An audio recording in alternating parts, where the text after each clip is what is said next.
Salam alaikum. Salamun alaikum. All of us get sick. When we get sick, we expect doctors to heal us, a person to take care of us, our mothers to cuddle us, our fathers to buy us the medicines, our spouses to make the home quiet enough for having a rest, our friends to call us, and so on and so forth.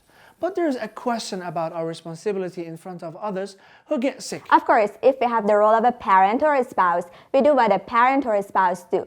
But Islam has considered this issue more generally and has recommended some etiquettes for it. One Islamic recommendation is to visit patients, a practice that has its own etiquettes. According to a hadith, when a person visits a patient, an angel is commissioned to visit him in his grave after his death. Imagine those dark moments that you're all alone in your grave and that angel comes to you and helps you because you had visited your sick friend. Also, according to a hadith, the visitor's sin will be forgiven and his prayers will be accepted. What? Shame on you. Are you happy that your friend is sick and now you can get your prayers be answered by God? Do you think his sickness is an opportunity for you? Don't you feel ashamed? Me? When I said your prayer will be accepted, what I meant was that you visit your sick friend and pray for his health. I don't mean that you could sit in the direction of Qibla and pray, asking God to give you the glacier white car you had seen before. When you want to visit a patient, there are things you shouldn't do. For example, you should not go with many people. You shouldn't take your 3-month triplets to visit your sick cousin. They don't know their father yet, let alone their father's cousin. If you are lucky, they don't burst out crying at the same time.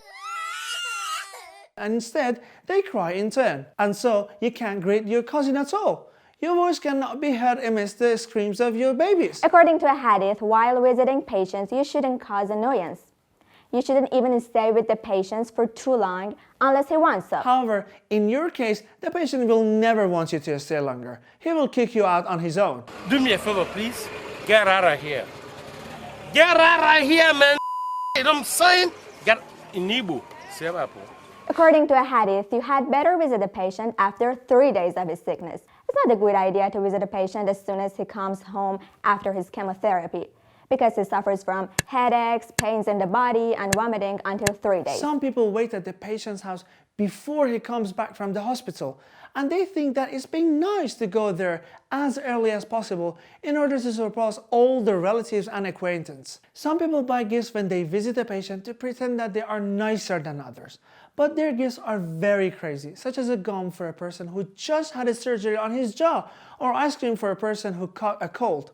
When they see that the patient can't eat them, they start eating them lest they are wasted. Okay, no problem with this, but things get worse if you can believe it.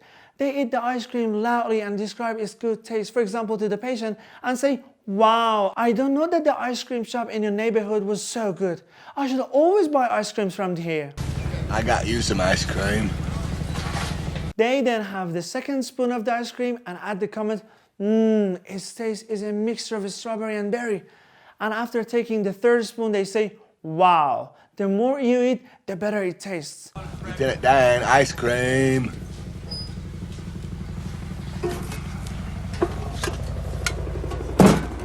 Don't they see that the patient is watching them with regret?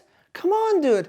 You should take something to the patient that is eatable and useful for him. According to a hadith, the best thing to take to patient is fruit. Compote is the same as fruit and is easy to eat.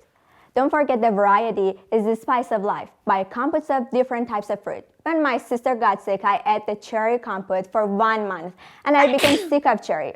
Another practice recommended in visiting patients is to shake hands with them. Some people keep a long distance with a patient who has surgery on his corn on the feet. Do you know anything at all about the causes of the corn? Also, according to a hadith, you had better say hopeful things when you visit a patient. It's not being nice to say things like this. I had this friend who had exactly the same sickness and he died. Also, it's not nice to recite an elegy and make people around the patient cry.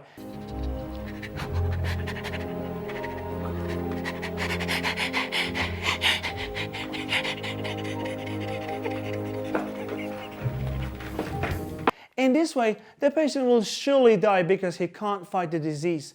So, please treat patients properly. May God bless you, always be healthy, and never encounter such maltreatments yourself.